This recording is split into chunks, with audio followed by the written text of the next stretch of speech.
Kaya video tayo guys sa itong coin changer machine. So, pansin nyo walang bill acceptor kasi yung order sa atin is wala daw bill acceptor siya. Meron kasi siyang bill acceptor na sarili niya. Possible na mag-work naman yun kasi parang kamukha naman ng bill acceptor. Pero hindi ako sure kasi iba yung model number. Pero subukan na lang.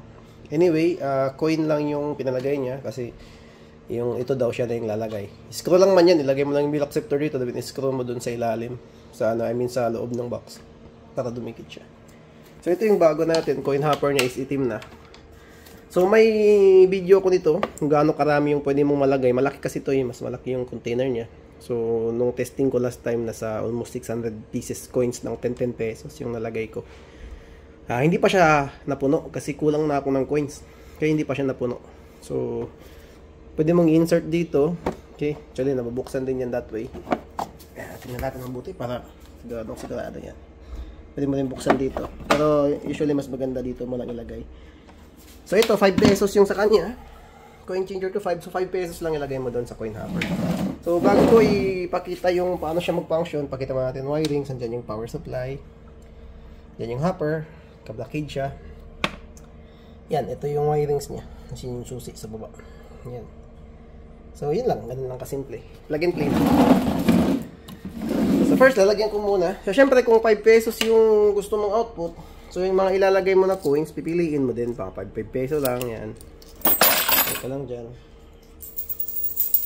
Okay. So coin changer to 5 kasi itong gusto niya, bali 5-5. Ewan ko sa 5 net niya gagamitin. Kasi kung karamihan sa bumibili sa atin nito is coin changer to 5 talaga. Meron din namang bumibili ng coin changer to 10. Pero madalang yung coin changer to piso kasi madalis daw maubos. Especially kung may bill acceptor ka. Yung iba bill acceptor nila tinatanggap up to 200 pesos lang. Yung 500 tsaka 1,000 di na nila tanggapin. Bali, mabilis daw maubos yung coins kapag piso-piso. Yun lang yung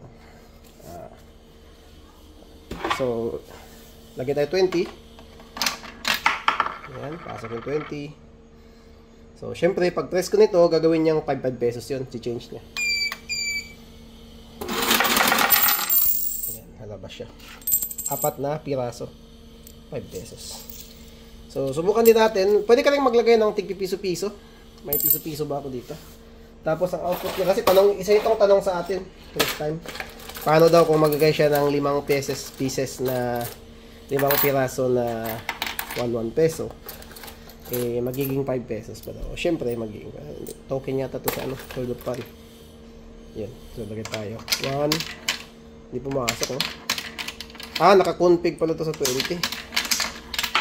Ay, papasok din pala. Kailangan lang itulak ng konti.